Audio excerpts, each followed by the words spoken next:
Welcome to the Chargers podcast, Lightning podcast, and got a few things to talk about today.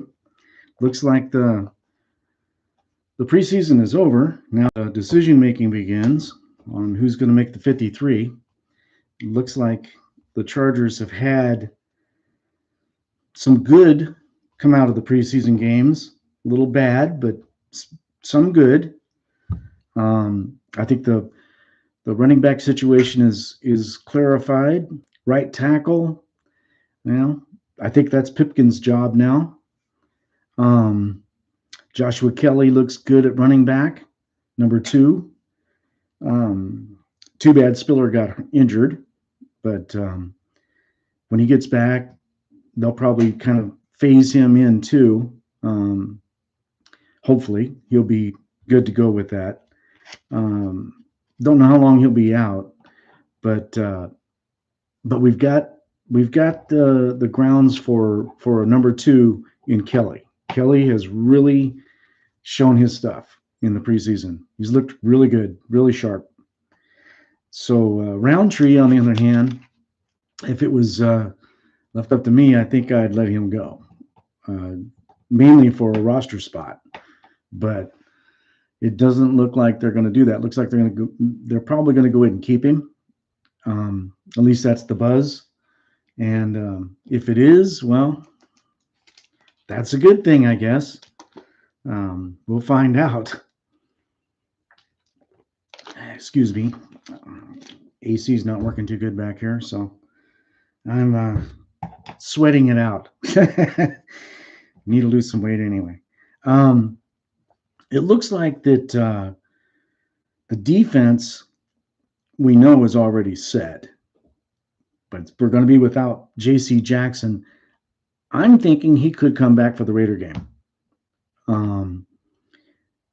He may only have a couple of days practice, but he really doesn't. I mean, he's not out of shape by any means. So they're just waiting for that to heal.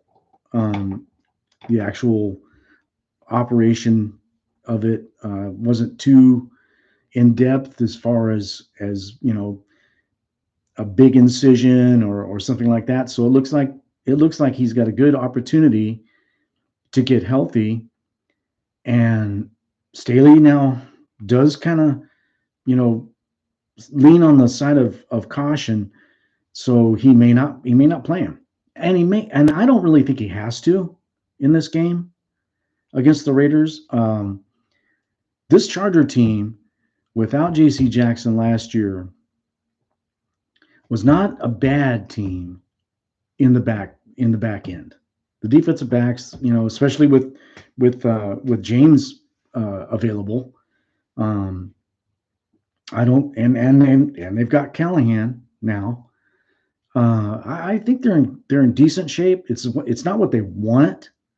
You want all your guys healthy, especially for games like this. But it looks like to me it's a possibility he may play the game, and we'll see. I'm pretty sure, almost 100% sure, he'll be ready for the Kansas City game, unless he's got some kind of a drawback, infection or something like that. Hopefully that don't happen. But if everything goes as to plan, he could play in the Raider game, and he more than likely will play in the Chief game. So, which is only 4 days or 5 days later. So that's 4 days later. That's a big deal. They are going to need him against the Chiefs. The Chiefs' weapons are pretty speedy, so they're going to need to have him at least take care of one of those guys that they've got. Who they put him on, I have no idea. Until we kind of see the first game with the Chiefs to see how they're going to use their new receivers, it's kind of hard to say who's going to be a prime target. We know that Kelsey is going to be a prime target. We know that. So, but that's down the road. Right now, we want to focus on the Raiders. And with this defense, the way it's it's molded together. Um, unless the Raiders show something that I haven't seen, um, Chargers should win this going away. I actually think they will. The offense should score quite a few points, and the defense should pretty well shut the Raiders down. Now, there's going to be some good plays, big plays made, I imagine. That's what the Raiders usually do, especially against the Chargers. But for the most part, I think they'll be held in check. We'll see. But with this defensive line that the Chargers have now, it's going to be hard to move the ball against the Chargers. Those guys looks like they're very healthy, except for Jackson. It looks like everybody's ready to go. So I believe that Davis is going to be probably, I would say, your number 2 or 3, probably number 2 defensive back. He's going to be on the field. I'm almost positive he'll be on the field. Asante Samuel probably will be on the field. Adderley as safety, and then James as the other safety. That's a pretty good group back there. So with hopefully Tranquil, I haven't heard if Tranquil is going to be ready to go, but I think he is. Next week, I think they're gonna try to start easing him back in. They've got a couple of weeks to get ready, so they're going to need it. But for the linebackers group, they need to get healthy. Those guys now are beat up. So Van Noy needs to get all ready to go. Reeder, Rumpf looked good. Murray we still don't know when he's coming back. So that's going to be kind of a I guess wait and see kind of thing, because Staley keeps saying week to week. So Tranquil is day to day, so that could be a good thing. Hopefully it'll move in that direction sooner than later, so that way we can kind of get ready for this Raider game and have him raring to go, because he will be a major component in the Raider game, I think, mainly because of his instinctive tactics as far as tackles go. He makes a lot of tackles, and he's needed. Now, getting through that line is going to help him. It's going to help him a lot. Sebastian Joseph Day, that's huge. With Fox, those guys, being all ready to go. Mac is going to be all ready to go. I know Mac. Mac is going to really show up for this game. Him and Bosa together, one on one end, one on the other. That is going to be. They're going to, I think, showcase themselves in this game. This is going to be a game that I see the Chargers possibly getting 4 sacks, maybe more. 2 to 3 between just those two guys. And then there'll be, Joseph Day may get one. Johnson may get one.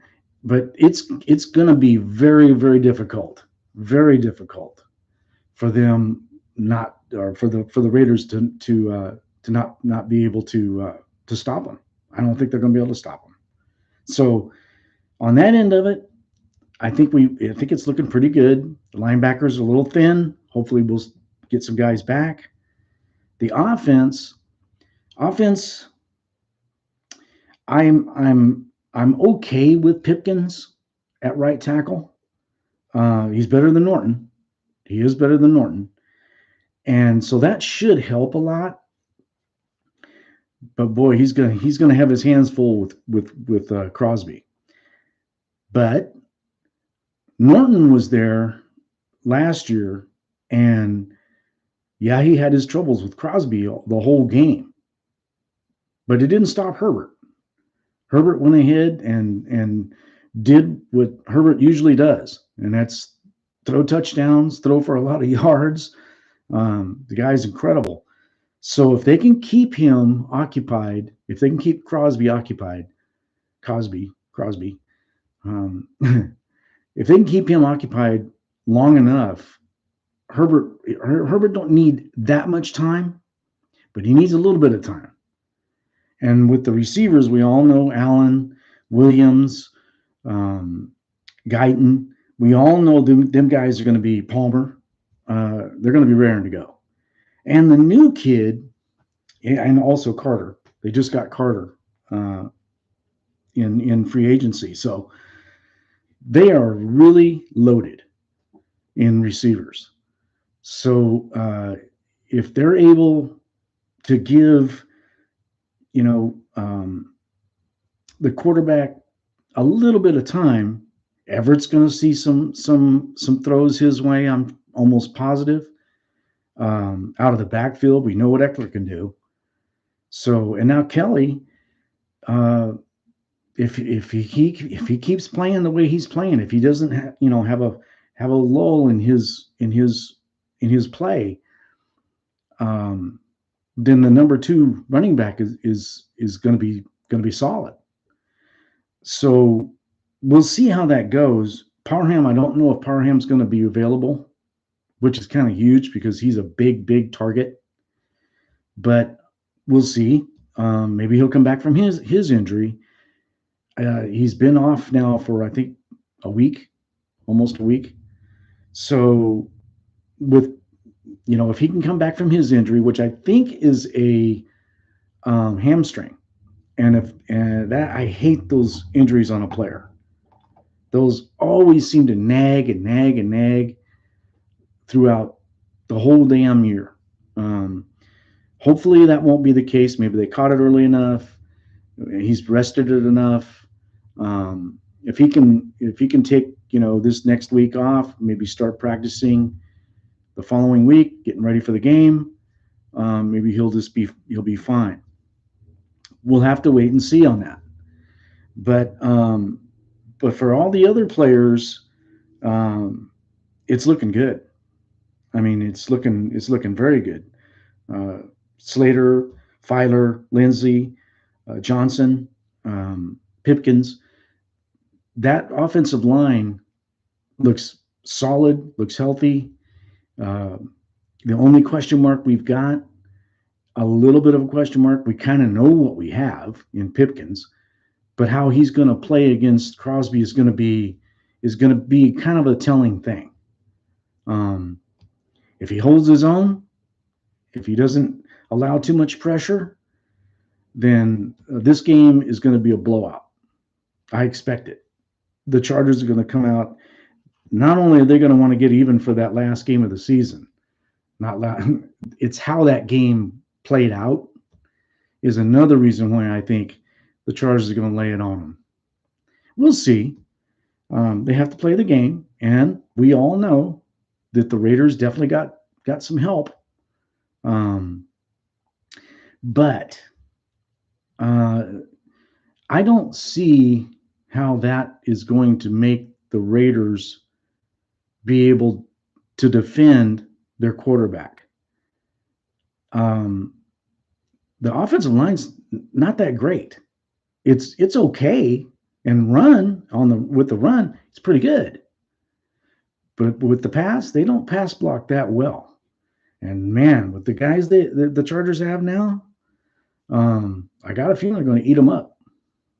So we'll see how it plays out. I mean, you have to play the game. It's easy to sit here and say we're going to kick your butt, but when it comes down to it, you have to play the game. So it's going to be. I'm looking forward to it. I'm sure the Chargers are. A little bit of payback is going to feel really good. and I expect the game to be 38-20.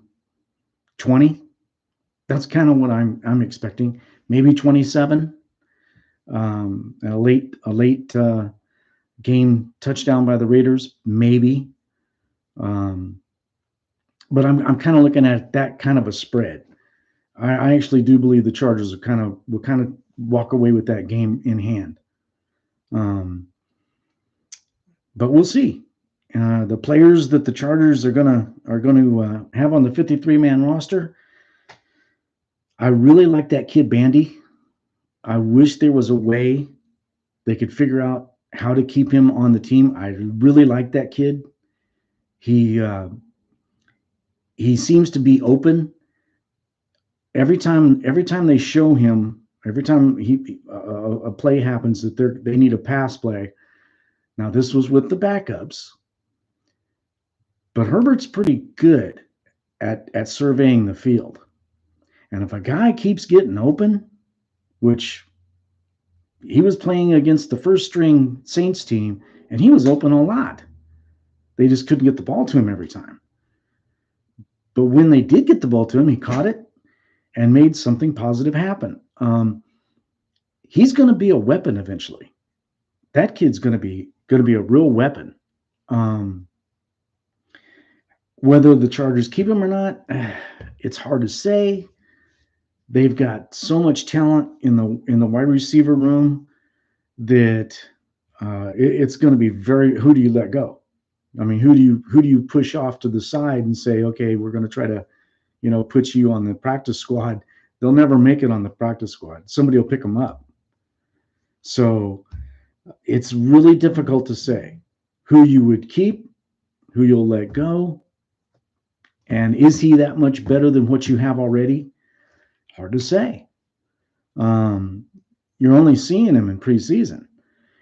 Now, what he showed in preseason is, I think, a lot. When a new undrafted rookie comes in and plays as well as he has played in the preseason, that's how Eckler got on with the Chargers. He played like that. You had to notice Eckler. Well, now he's the number one running back for the Chargers. So it wouldn't surprise me if the Chargers don't figure out a way to keep this kid. But they do have a whole lot of talent that they need to kind of mold together for the special teams. I hope that's the only thing that looks bad on the Chargers, and why I can't figure it out. They've got a really good coach for special teams. They've got a really good head coach. Period. Staley's a damn good head coach. But that special teams unit does not look good. Now, the punter is great. The field goal kicker is great. The kickoffs, seem to be fine. But the coverage, and that's got to be a teaching thing. They got to be able to teach these guys. I hope that was just because that wasn't the first string that was playing. I'm hoping that the special teams is not an issue, because that can stop you from winning a game. Definitely. It can also make it where you can't make the playoffs. We've already seen that. The Chargers had that issue years ago, back when we had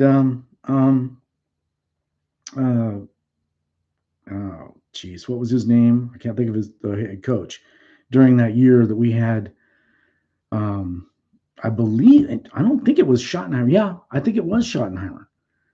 Schottenheimer was the head coach that year that we had the number one offense, number one defense, and dead last special teams. I think that was the year.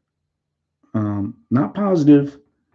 It could have been under not Riley. Can't think of that other coach. Anyway, I don't like remembering those things. So remembering his name is not something I really want to do.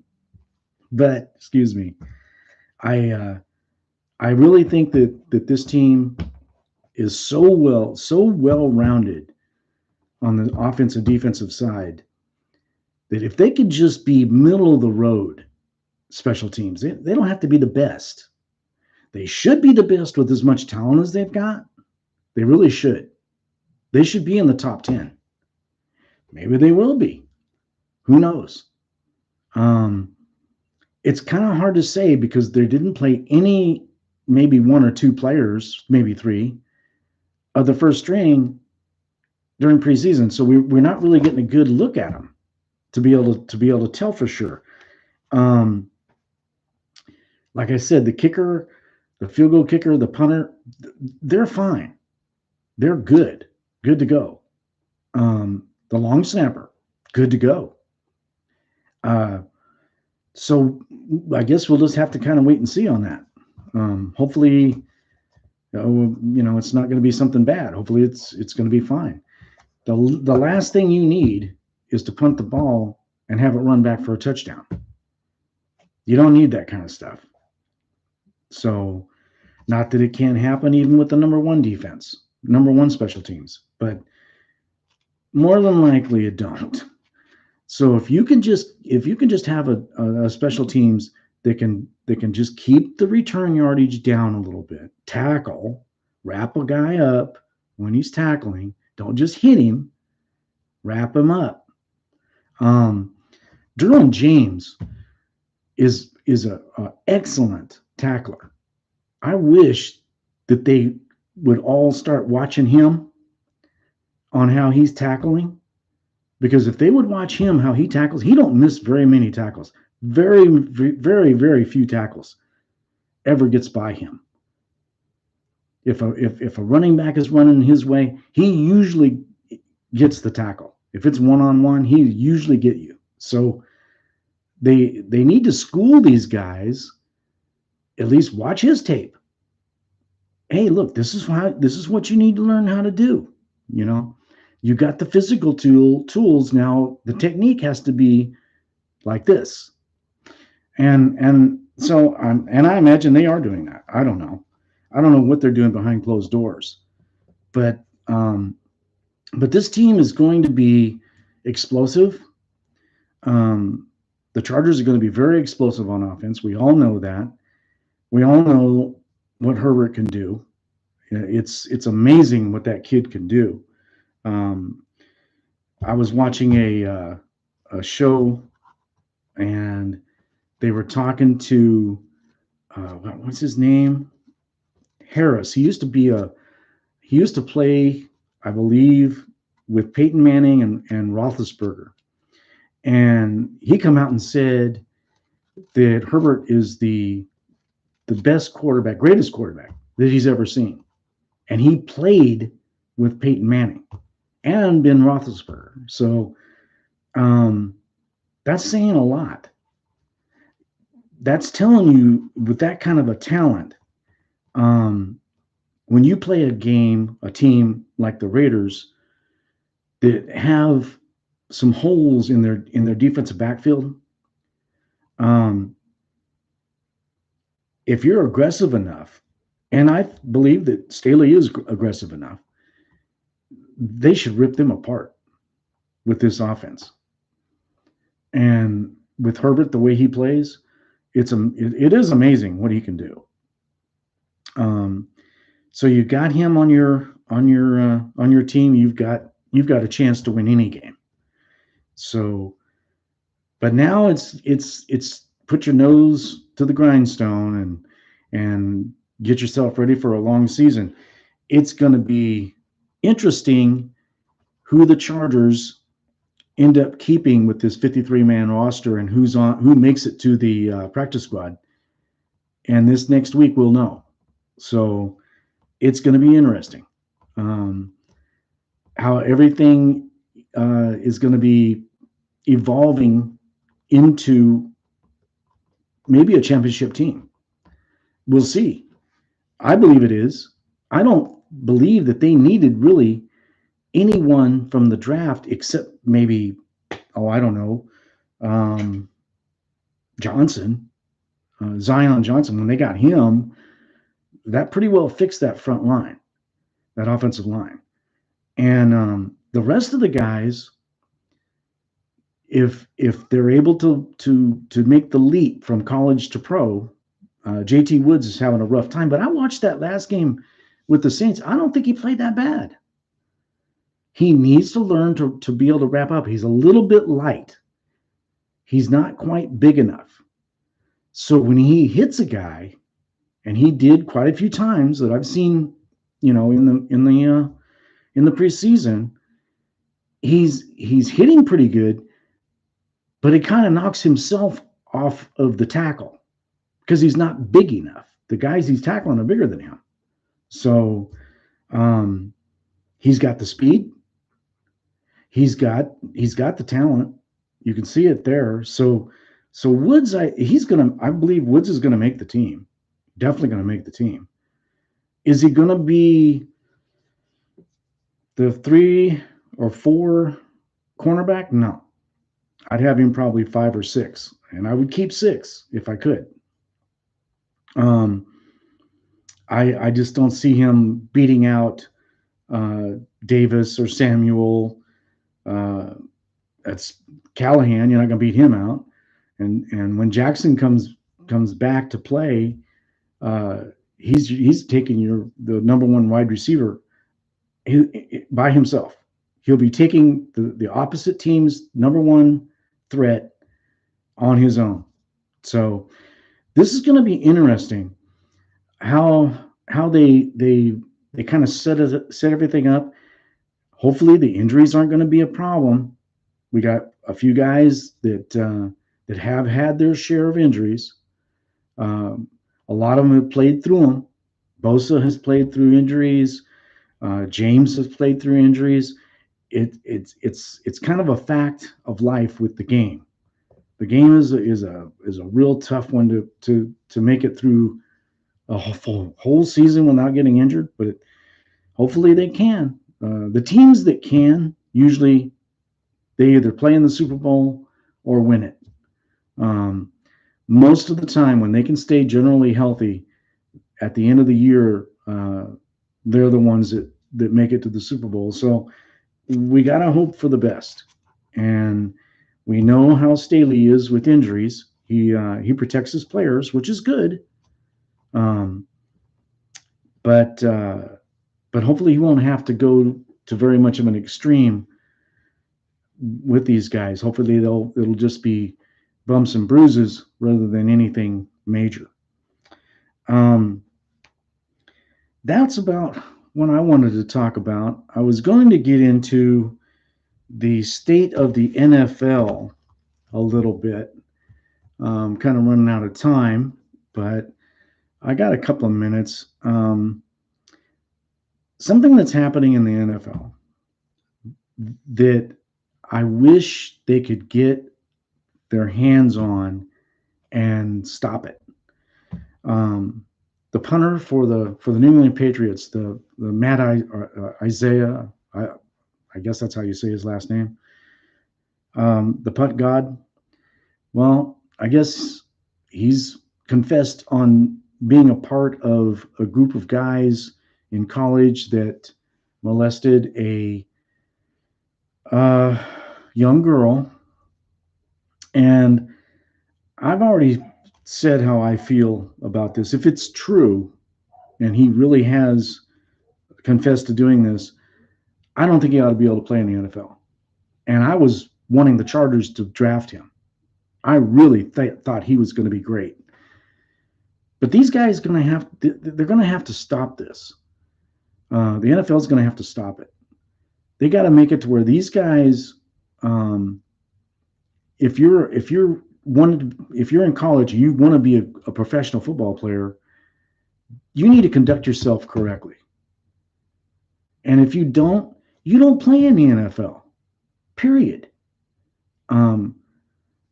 I think that the Buffalo Bills went ahead and cut him, and that's great.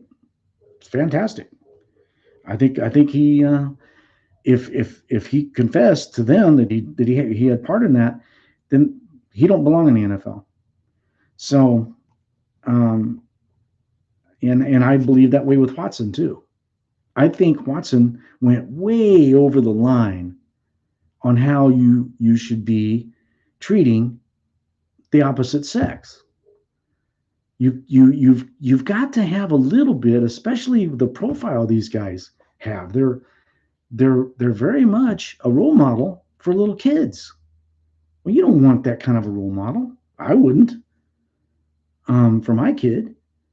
So they have to, and they're making tons of money. So yeah, it's hard to give a 20 something that much money. I know when I was in my 20s, if somebody would have handed me $100 million or $50 million or $10 million, $1 million, I probably wouldn't have known what to do with it. But you have to remember the conduct that allows people to be in those positions. You have to have a conduct that doesn't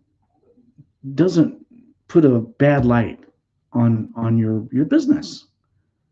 Um, you have to use your head, and if you let yourself get caught up in this kind of thing, whatever it is, whether it's rape, whether it's uh, some other kind of dumb, stupid stunt, um, before you do that stunt, you better step back and say, hey, man, this is my future. I'm not throwing my future away on this.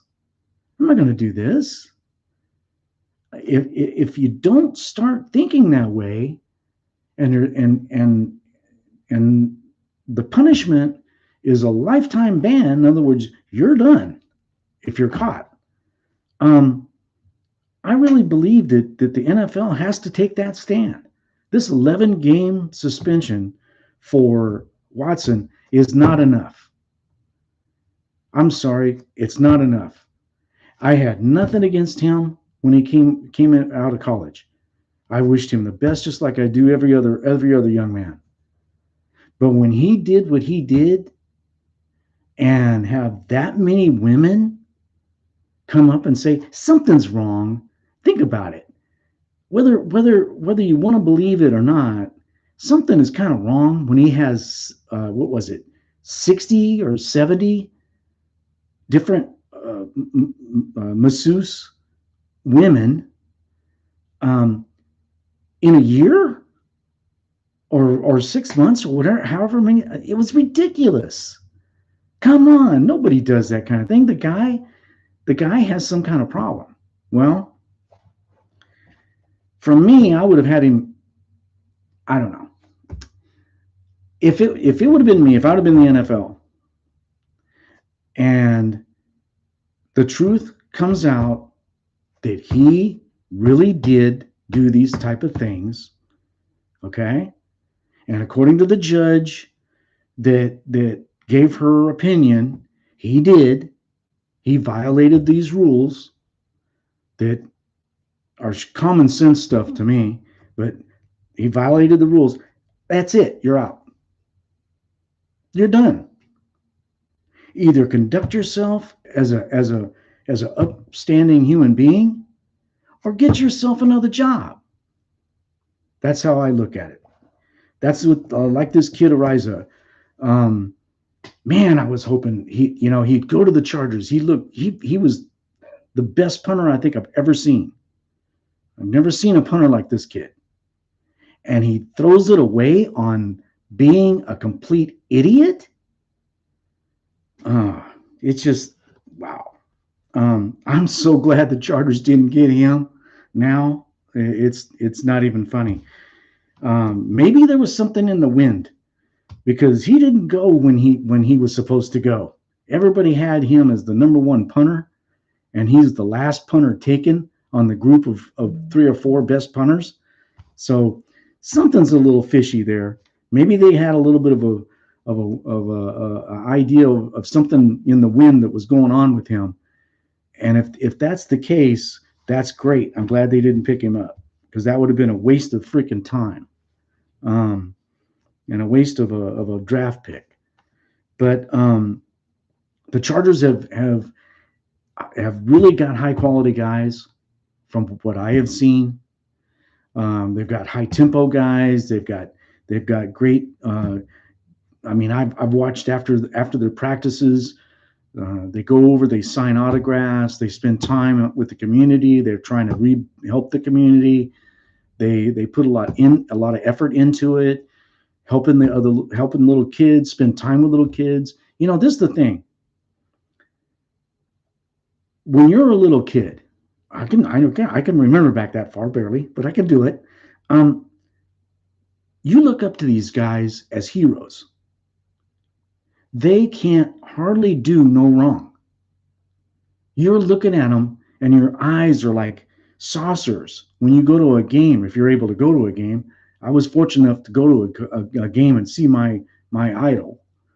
I was an O.J. Simpson fan, and we all know what happened to O.J. Simpson. Whether you want to believe that he's guilty or you don't want to believe he's guilty, he put himself in a position he never should have put himself in. And thank goodness I was older. It still bothered me like hell because I thought O.J. Simpson was the greatest, and I looked up to him when I was a little kid. I wanted to run when I played football. I wanted to run like O.J. Simpson. That was just he was just not the greatest. And then you turn around and you look at guys like Johnny Unitas. He was another one of my heroes growing up when I was a little kid. Johnny Unitas was like a god when he walked off the field. It's crazy, but that's what little kids do. They put these guys up on these high pedestals that's really difficult to stay on, but you can if you just remember what you're doing. You're playing a game. You're making a lot of money playing that game. And the reason you're making a lot of money playing that game is because there's a lot of little kids, fathers, sons, brothers, sisters, moms, dads, that all are watching you. And you're getting to make this kind of money because they're watching you. They've put you on the front stage. Yes, your talent and what you're able to do puts you there too. That is true. But if there was no NFL, you wouldn't have that job.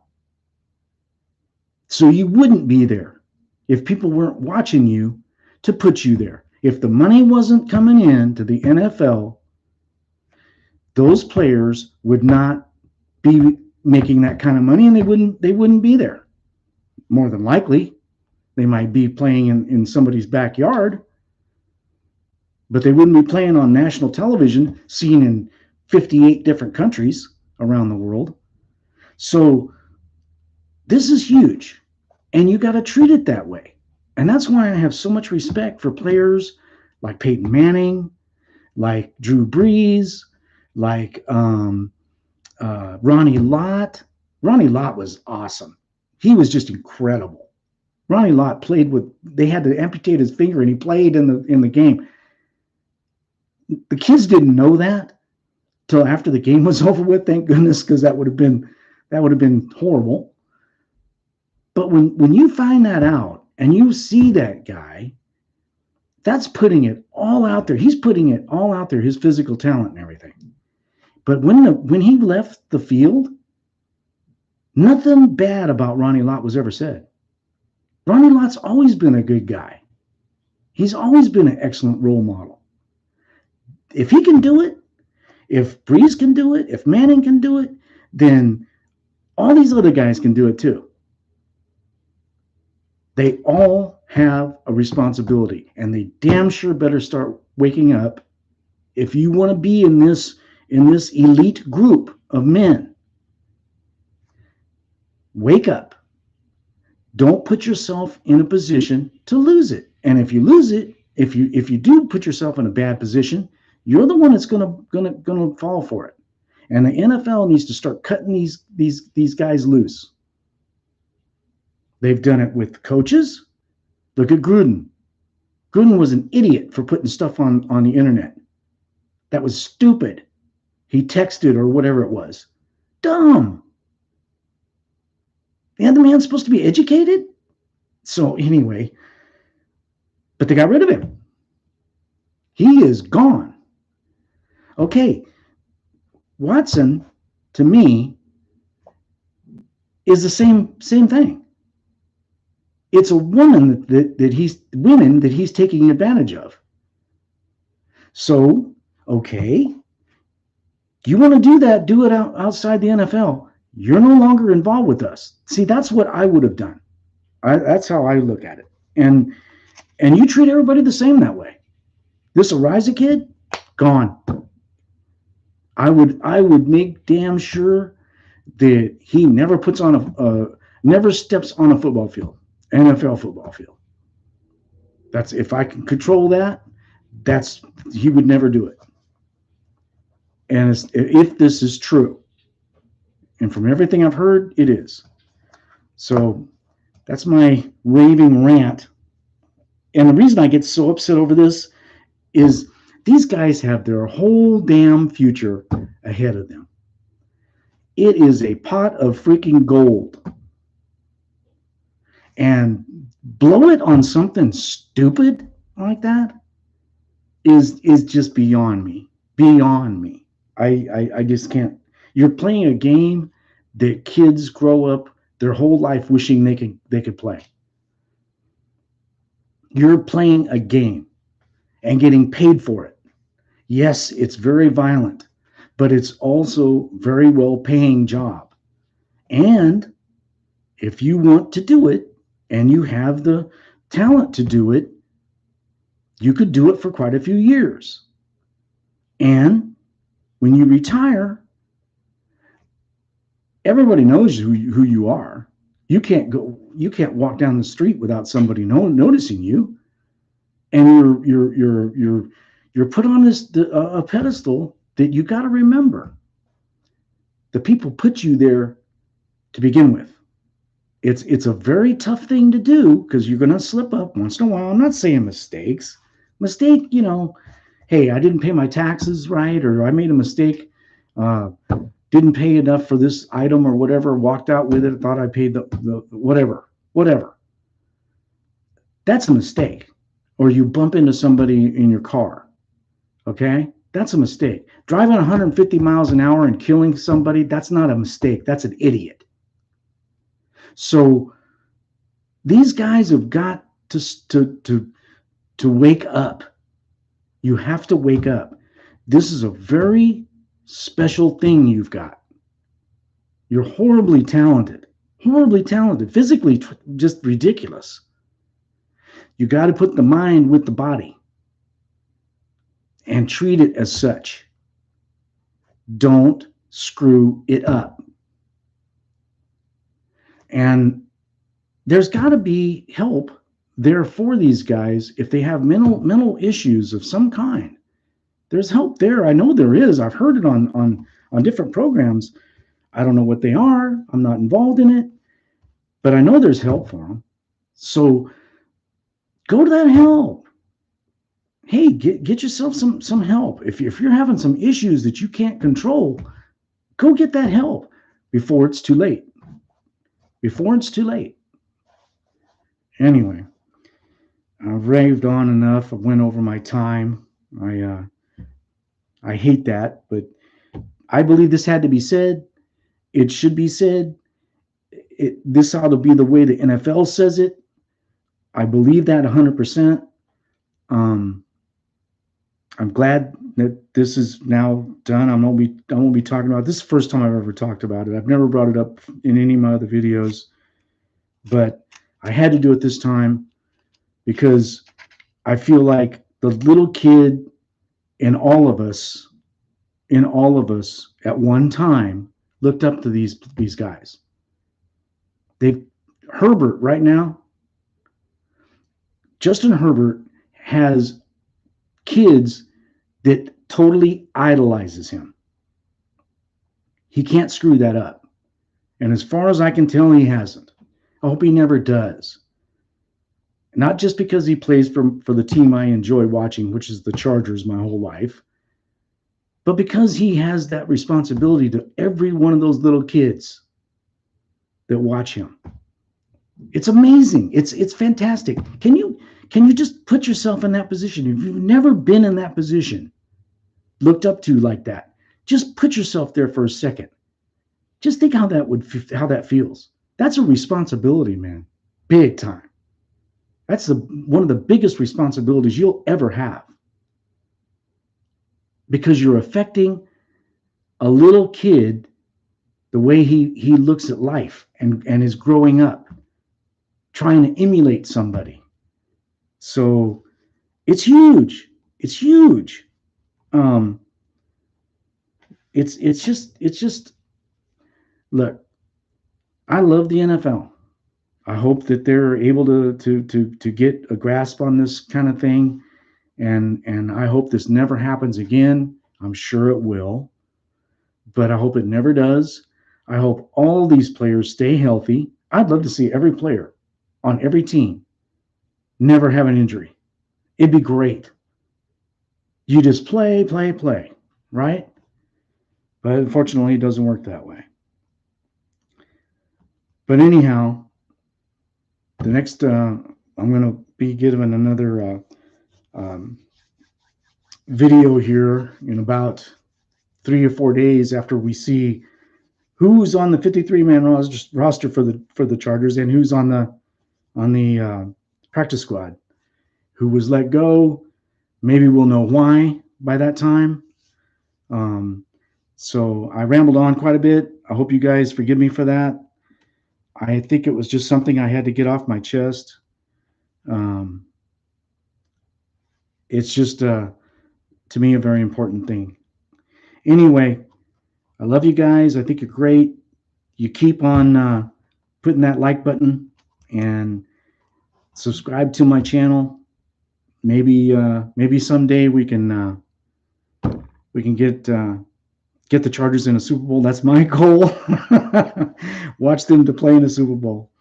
So until next time, guys, be safe, be happy, enjoy your weekend, and until next time, adios.